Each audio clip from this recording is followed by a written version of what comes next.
Hello, in this video, I'm going to walk you through 5 most common mistakes that I've seen from Make.com beginning users. Because every single one is actually a very simple fix.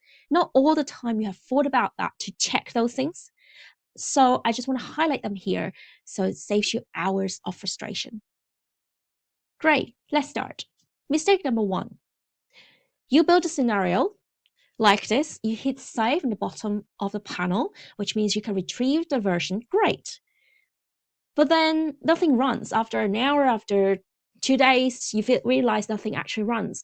You set the interval as every 15 minutes. I've run once to test the scenarios, all working, but why is it not running? Very simple fix here.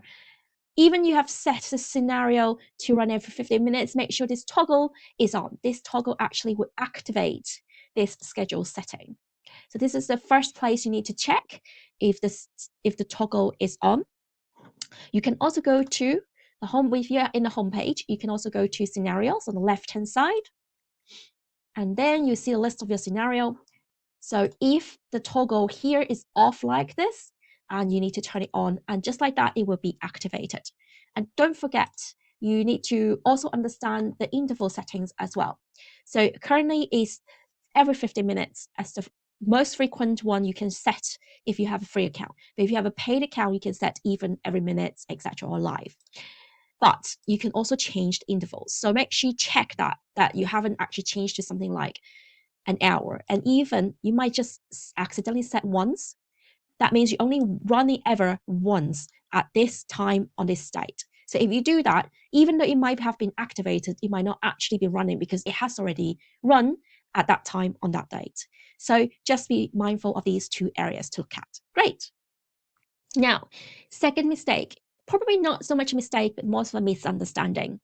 When you see the plus buttons, you would be thinking, oh, I'm adding a new module. So I've added a new module, but why is it not working? So there are 2 different types of plus signs on the canvas, and they do completely different things.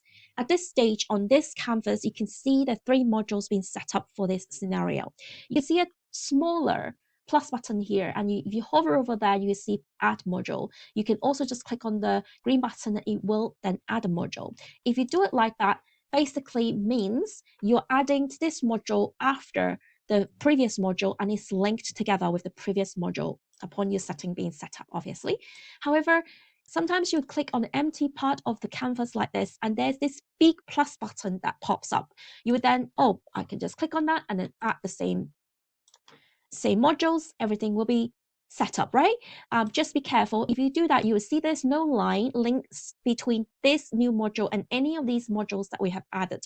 So there are 2 different types of plus buttons. The big plus button you find on the canvas is to add an individual module that does not link to any of the existing modules that you have added. You can also right click on the canvas and you can also just add module just like that to show the big plus button. If you need the linkage between the 2 modules, when you add the new modules, make sure you go to this tiny plus button at the end of that one module here, and you click on add module, and that would allow you to add a module that is absolutely linked to the previous module. That's the second mistake I would like to mention. Welcome back. Now, mistake number 3. Your scenario is running. The bubble shows something's happening, but nothing is showing on the columns. For example, if you are asking them to update a row and then you go on to the spreadsheet, nothing actually been updated after it's been run, that could be the reason why. If you look into the module itself, simply click on it. You need to make sure everything is set up. So including spreadsheet name, the worksheet name, and don't forget, you need to map the columns. This is what is the crucial part. If you don't put anything here, the action won't be taken. You can say, non-urgent email, etc. You just need to make sure you map the field correctly. I will show you a previous example that we have built before. You can see in here, I just want it to update this column to change it to confirm instead of pending. And that's what I did. And otherwise, if you don't do that, nothing will happen. Great, that's mistake number 3. Now let's move on to mistake number 4. You can see this scenario here. The Gmail has been set a filter in the middle between the Gmail module and the Google Sheet module, but then you might realize nothing actually passed through. Why nothing is happening? And if you click in the middle of this line and just open the edit, and you said, oh, I set it up, does not contain confirm. So if it doesn't contain confirm, it doesn't action. But actually, if you look at this is for array operators.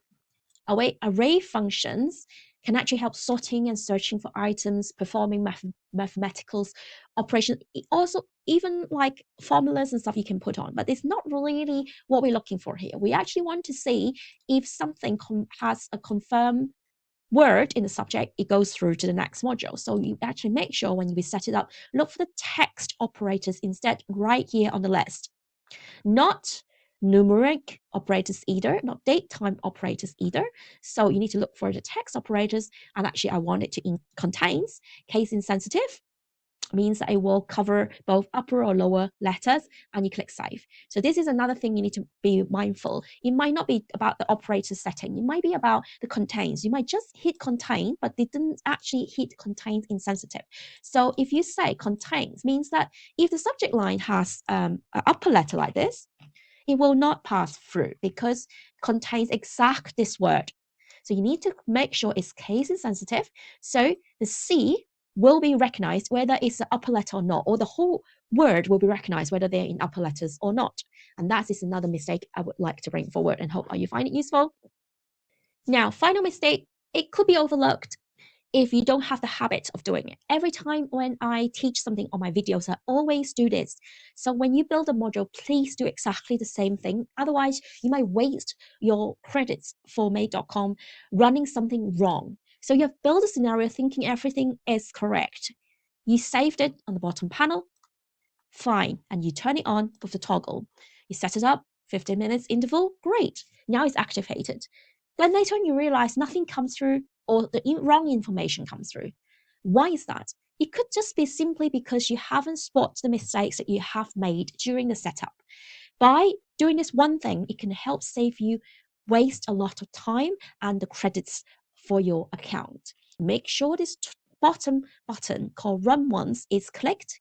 Make sure you have some data to run for this test run before you actually click this button. So every time if you want them to have something to search or watch mail, means that you need to actually have some new emails going into your inbox so that when you run once, the email will pick up the new emails from your inbox because it won't pick up previous emails. It will only pick up anything new from that on. Then make sure you have new data to be used for testing. Click run once and it will run all the way through to make sure whether you set it up correctly or not. And if not, then you have time and not wasting your credits to identify where your setup went wrong. Great, that's it. 5 mistakes, 5 quick fixes. If you know somebody who is getting started with Made.com, share this video with them. It is the one that saves the most time. And subscribe to my channel for more of these bite-sized videos, and I will see you in the next one.